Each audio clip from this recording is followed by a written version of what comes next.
Hej alle sammen og velkommen til den her video. I den her video skal vi til Squishy Trade, og jeg har Josefine med. Hej. Og der kommer også en ven mere på telefonen med nogle... Ja. Hej, Ja, det var bare lige min. Lad os egentlig bare gå i gang. Jeg har nogle Squishy herovre. Ja, jeg har nogle ting herovre, som hun... Og hun kan også trade med dem, der ligger herovre. Dem, ja. Hvis det. Ja. Ellers har jeg Squishy herovre. Den her trader jeg, og jeg trader den her. Den er god. Kom her, du. Og ej, den er god. Okay, accept. Jeg har allerede snakket om nogle trades. Så hvis I er meget hurtigt med nogle af trades, den er mega så fordi vi har og jeg har også sådan en her stor Big Bag Sushi. Big Bag Sushi? Så tager jeg min chokolade. Nej, vent lige. Vi skal ikke tage dit wrappers. Så den her min blødeste gulddumpling. Møllemark. Den er faktisk rimelig god. Jeg prøver at tage luften ud af nogen, når jeg har fået dem. Fordi jeg har en nål her, så jeg prøver at tage luften ud af. Hun har allerede prøvet at tage luften ud af en dinosaur. Ja, og min splat. Ja. Min splat. Ja. Hvad fanden vil jeg trade? Trade.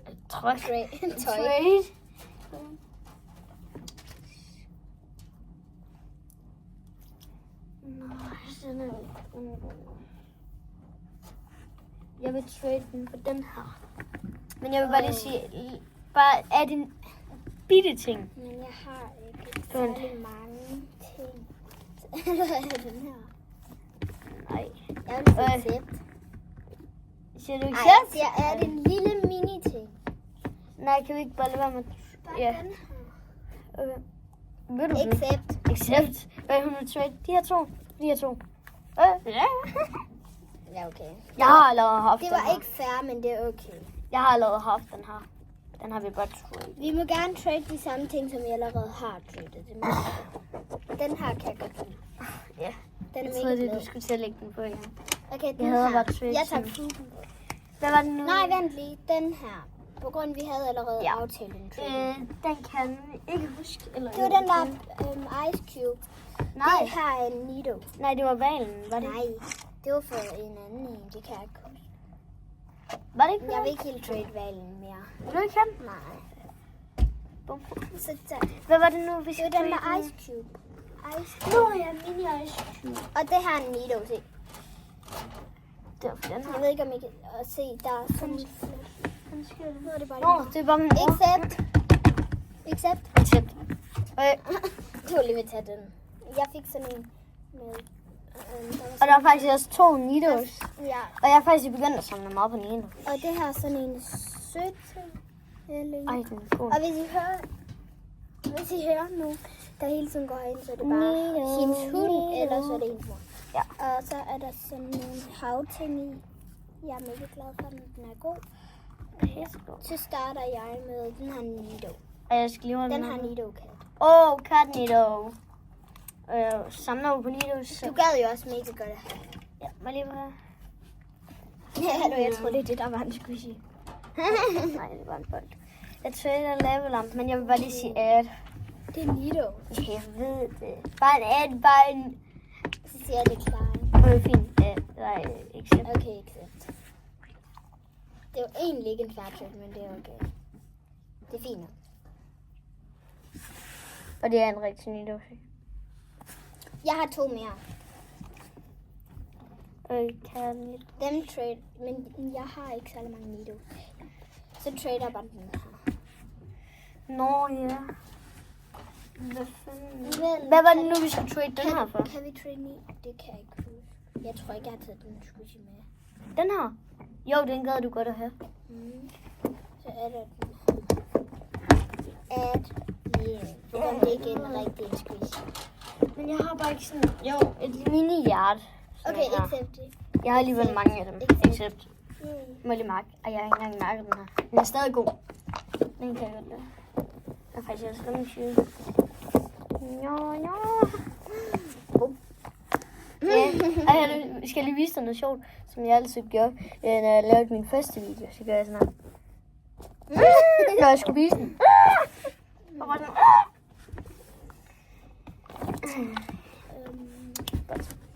Ja, det er sådan...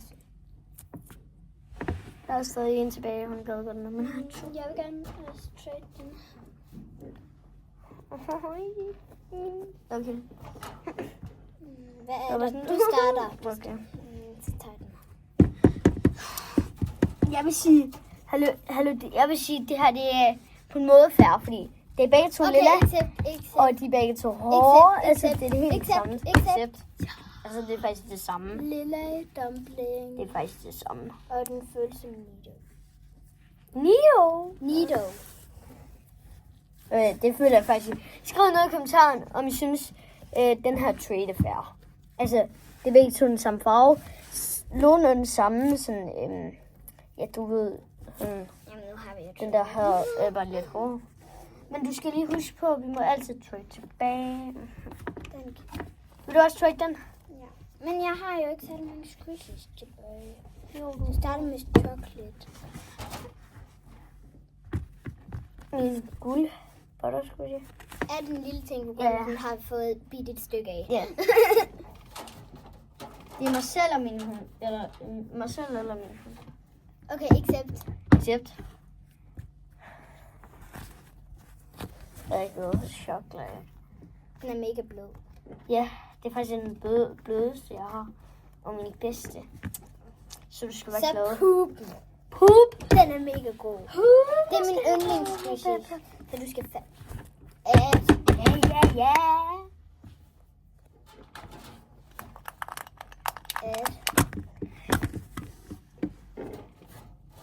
Du skal også tænke på, at jeg kan rigtig godt lide de her to. Accept. Ja. Er det en lille ting? En lille ting. Ja, kan du gætte den der? Men så siger jeg, at på grund af det 2 Nidos i det hele. Det der er ikke en Nido! Nå, men jeg har også en Nido her. Desværre. Den er mega god. Så, Accept.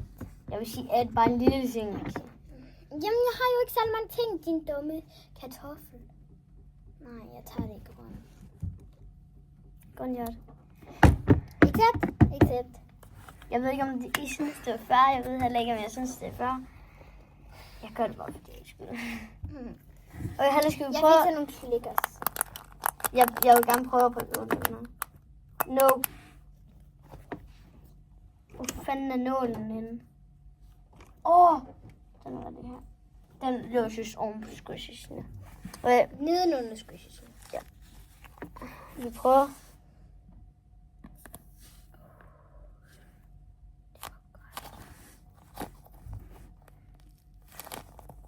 Mamma. Fuck, den er god, mand. Du kan ikke trykke tilbage. Jo, det kan vi kan jo altid trykke tilbage. Men jeg ved ikke, om jeg vil. Fordi den her kan jeg godt lide. Okay, så starter jeg ud stærkt. Sådan en her. Det er lige min mor, der skal lige fortælle mig noget. Vil du hente den her? Den har jeg jo allerede. Jamen, du sagde, du gerne godt have den i en anden farve også. Nej. Jo. Nej. Jo. Nej, det er jeg ikke sagt. Okay, så vil jeg være trader. Den her. Igen, på grund du godt kunne lide den. Jeg har ikke flere ting. Jo, du har. Nå. Jeg bliver der. Er der noget mere herovre, du gerne vil trade? Ja. Okay. Og heller, vi skal lige høre det. Rainbow butter. Rainbow. Det ved jeg ikke. Og så... Jeg ved. Ja. Og så... Fordi så har jeg kun én butterscotch tilbage. Nej. Og den, ja, men så skal jeg også trade den der med, du ved, den der med Men spiller. så kan jeg jo give dig noget. Og...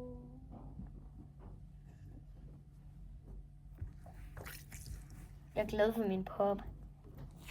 Den er blevet sygt god.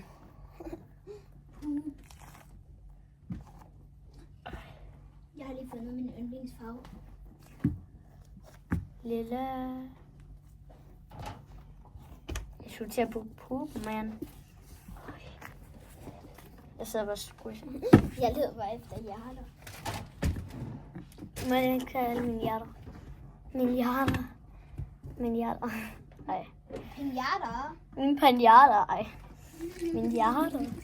Du tager hjerterne ind i mig. Ej, det gør du ikke. Så vil du have ondt. Så vil jeg nok daske lidt. Det er en af dine yndlingsdumper. Nå ja. Men jeg kan godt trade den. Det er faktisk ikke så meget min yndlings mere. Det er også en grim farve, men ja, undskyld. Hvad for en grim farve? Den. Jeg kan ikke leve orange. Det sagde du selv, da du fik den. Ja, jeg var sådan, det gider jeg ikke at trade. Ej, den gider jeg ikke at have. Den er så grim. Men nu elsker den bare. Så. Den her. At den er mega lang længere. Okay, accept.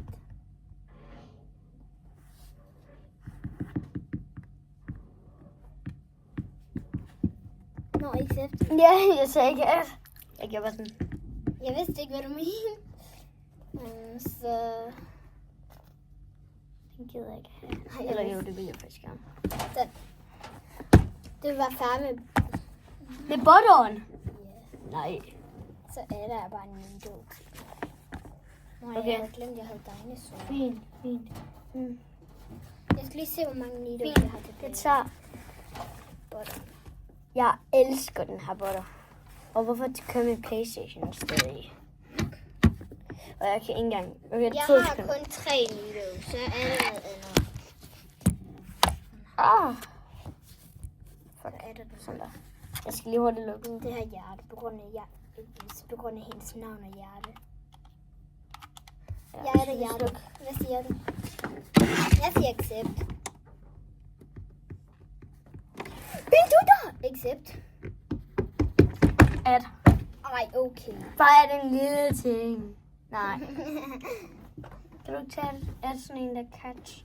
Nej, Kan den ikke jeg har kun 2. Jeg har kun én. Accept. Yay! Jeg ved ikke om det der. Jeg ved ikke engang, om det er fair. Ej, jeg gider ikke at trade det. Ja, same. Det var alt for meget, jeg gav dig.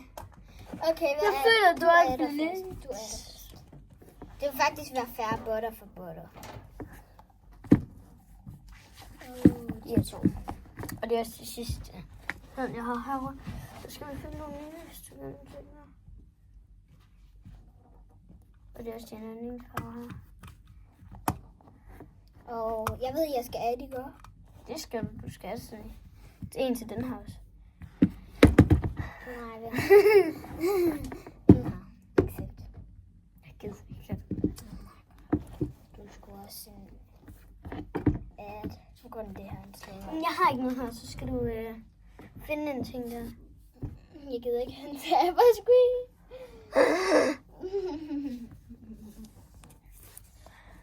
Jeg har kun 2, som jeg hader til at Du prøvede at skamme mig med den her. Nej, jeg prøvede at skabe en anden en. Nå ja, Isa ikke. Ja. Isa, hun har ikke engang ringet endnu. Og vi har allerede gjort det i 13 minutter. Ja.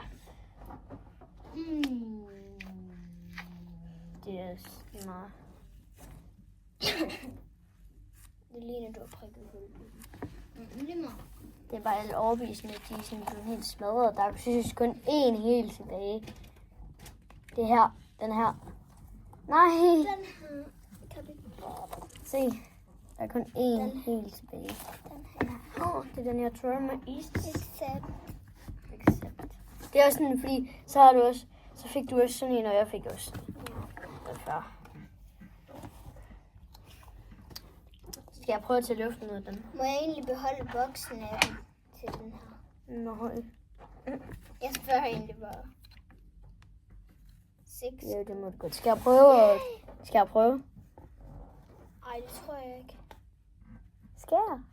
Du bestemmer selv. Jeg tror, det bliver en meget god idé. Jeg tror, den bliver god. Prøv, hvis du har lyst. Den er god. Jeg har stadig 2. Den er bare sådan, den former sig ikke så meget. Jeg har sådan en dinosaur. Jeg prøver lige at ringe til Isa. Skal vi egentlig lave noget andet, end at bare trade i den her video? Nej, det ved jeg ikke. Så bliver det sådan på en måde lidt kaotisk. Hvad skal vi nu trade?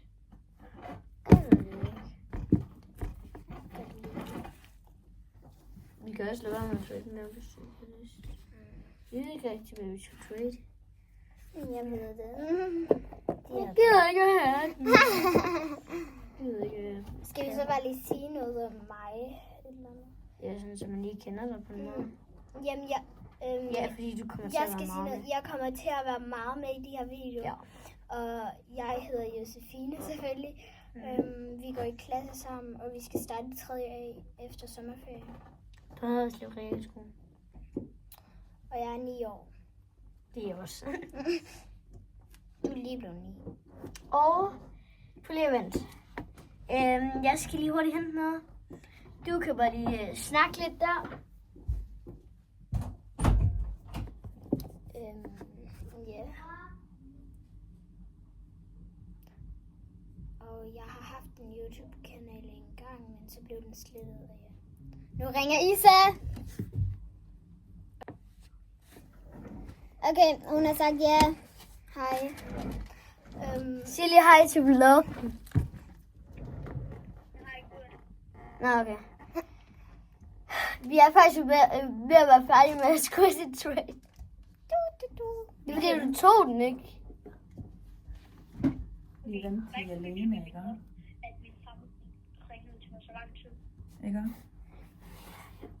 Ikke, Janne? Du er ikke. Jeg har en lille gave til dig. Fra Mallorca. Okay. Og vil du høre noget mærkeligt? Det er på en måde også lidt til mig.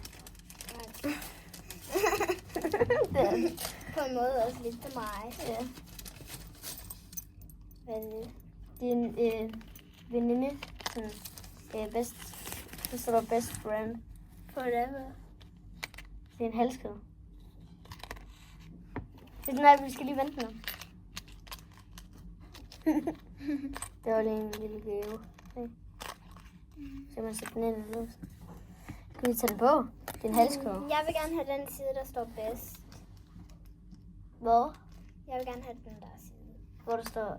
Best Ja. friends for. I love you. I love. I got my nothing got no way. No mother me one day. No money. Jeg er bange for at ødelægge den.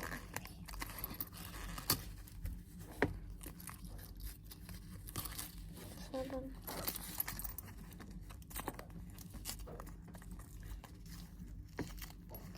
Vent, hjerte. Mm. Jeg skal lige prøve at sætte den på pause. Okay, vi er tilbage. Må du vise? Jeg skulle bare lige sige noget til hende. Ja.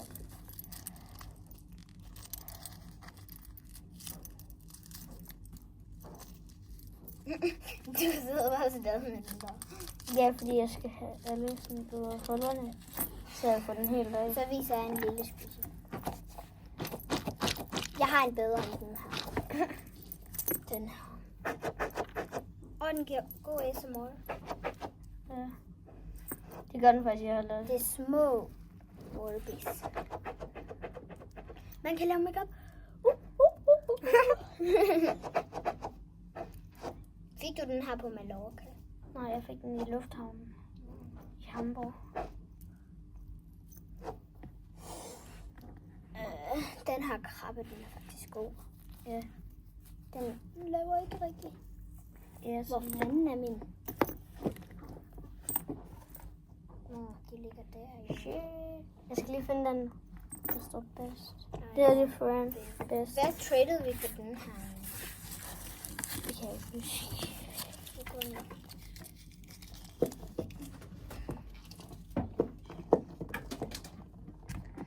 Det var bare lige noget hurtigt ekstra noget.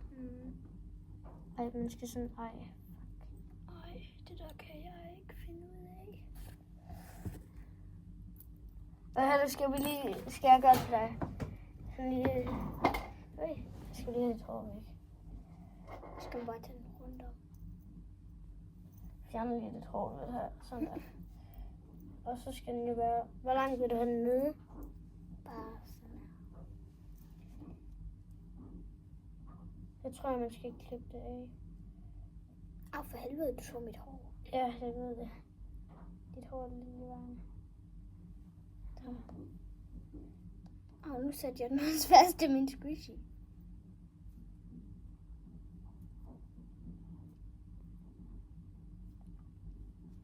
Jeg tror, at det her fint. Ja, du har kun 20% på. Sorry. Vender den ikke forkert? Nej, Okay. det var den faktisk ikke.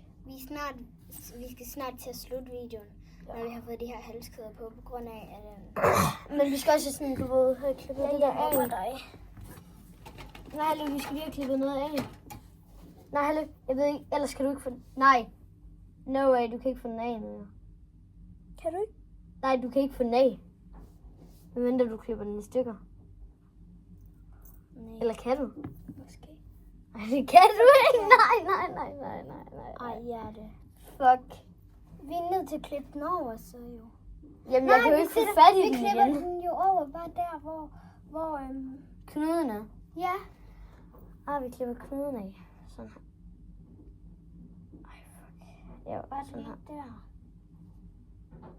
Nej, vi får den bare op sådan her.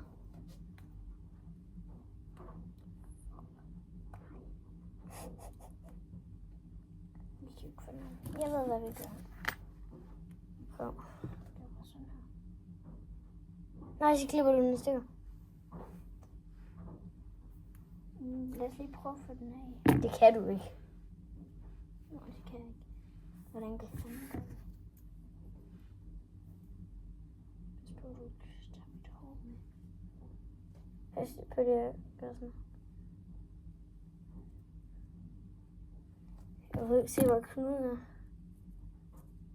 Skal du lige spørge min mor? Ja.